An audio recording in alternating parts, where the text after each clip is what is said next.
Hello and good morning. So today I'm going to explain the paper pattern of SP, that is a secretarial practice with the important question.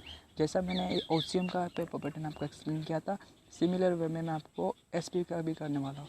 और SP और OCM का paper pattern are same. There is no difference in any question. Whole the paper pattern of SP and OCM is same. So let's begin with.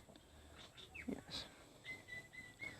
So your first question will be like objective as we seen in OCM.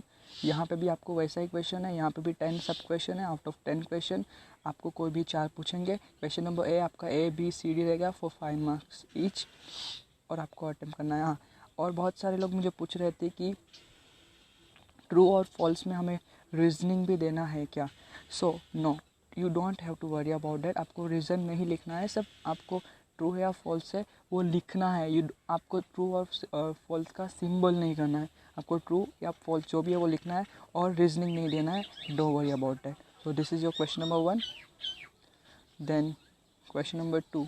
Question number 2 में आपको क्या है, explain the following terms and concept. जो हमने ओसी में किया था, similarly यहाँ पे भी बहुत सारे टर्म्स है जो आपको बाय हार्ट करना है और जिसका एक्सप्लेनेशन आप 6-8 लाइन्स में लिखना है. And then that's the question number 2 for 8 marks. आपको 6 पूछा जाएगा, आपको 4 ही अटेम्प्ट करना है.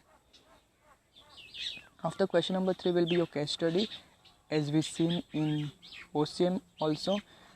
There will be 3 case study. उसमें से आपको सिर्फ 2 ही अटेम्प्ट करना है. और यहाँ पे मैंने बहुत सारे केस स्टडी का नंबर्स आपको लिख के दिया है जो आपको रीड करना है. Okay, in the question number of case study आप चैप्टर नंबर 10 स्किप कर सकते हो बिकॉज उसमें 6 केस स्टडीज़ है. तो बहुत सारा केस स्टडीज़ है बिकॉज हम रिमेनिंग चैप्टर में से कर सकते हो. मैंने जैसे आपको OCM में प्रीवियसली बताया था कि examiner want be asking case study every case study from the only single chapter. Example, if or he or she asking case study in your question paper, so he has to ask one from chapter number 1, one from chapter number 2, and one from chapter number 10. They can ask from any chapter but they can't ask every and सभी case study आप एक ही chapter में से वो लोग नहीं पूछ सकते. तो अगर सोचो कि 3 आ रहा है तो 3 में से कोई एक 10th वाले चैप्टर में से आएगा और बाकी के 2 रिमेनिंग जो बचे वो कहाँ से भी एक में से कौन से भी चैप्टर में से आने वाले. So you don't worry. So आप एक chapter for case study you can skip, जैसे मैंने आपको उसी में भी बोला था. Then question number 4 will be the distinguish between. Okay, यहाँ पे मैंने रेड लाइन से जो डिस्टिंग्विश किया वो ज़्यादा इंपॉर्टेंट है और जो रेड लाइट से बोल्ड नहीं किया वो भी इम्पोर्टेंट है. बट सभी आपको डिस्टिंग्विश पढ़ना ही है. Okay, you can skip. Then question number 5. Okay, and distinguish between में आपको मीनिंग लिखना है स्टार्टिंग में and then you can write any points और minimum 5 points is necessary to write in distinguish, जैसे हमने उसी में भी मैंने बोला था. Then question number 5 will be the answer in brief. आपको 3 आंसर दिया जाएगा और आपको 2 ही अटेम्प्ट करना है. और total there are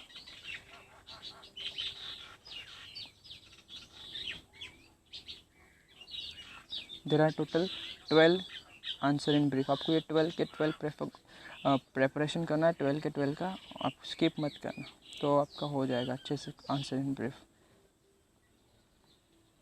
then question number 6 will be the justification. आपको टोटल 4 जस्टिफिकेशन आपको क्वेश्चन पेपर में मिलेंगे. आपको उनमें से कोई भी 2 ही अटेम्प्ट करना है.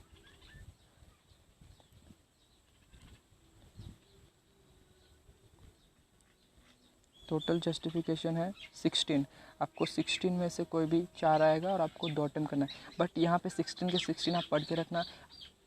एक अगर आपने सिंगल भी इसमें से आपने स्किप कर दिया और वही 2 अगर आपको आने वाला बराबर है तो 2 में वो एक जो आपने स्किप किया है वो आया है और एक जो आपने पढ़ा है 15 में से आया, तो फिर आप मीन्स आपको थोड़ा रिस्की हो जाएगा. तो आपको 16 में से कोई भी छोड़ना नहीं है, सभी 16 के 16 करना है.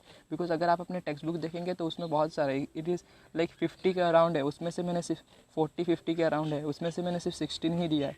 सो जस्ट अज्यूम कि आपको मैंने सिर्फ एकदम इम्पोर्टेंट होगा वही दिया है. तो आप उसमें भी कुछ स्किप कर देंगे तो फिर it won't be good for you. After that question number 7 will be attempt the following.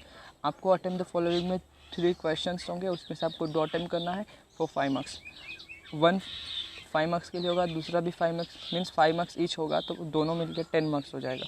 अभी आपका क्वेश्चन नंबर 7 जो होगा उसमें आपको सिर्फ और सिर्फ लेटर राइटिंग ही होगा, यानी कि आपका chapter number 6, chapter number 7 and chapter number 8। The question number 7 will be framed out of your question और चैप्टर नंबर 6, 7 एंड 8। मीन्स आपको टोटल 3 लेटर दिया होगा and you have to draft any 2 letter out of that. Okay, so there are total 15 letters है, जो आपको 15 के 15 letters करना ही है, बिकॉज लेटर राइटिंग में कोई बोल नहीं सकता क्या आएगा और क्या नहीं। ओके, जो मैंने रेड से बोल्ड किया है वो आपके ज़्यादा इंपॉर्टेंट लेटर्स है।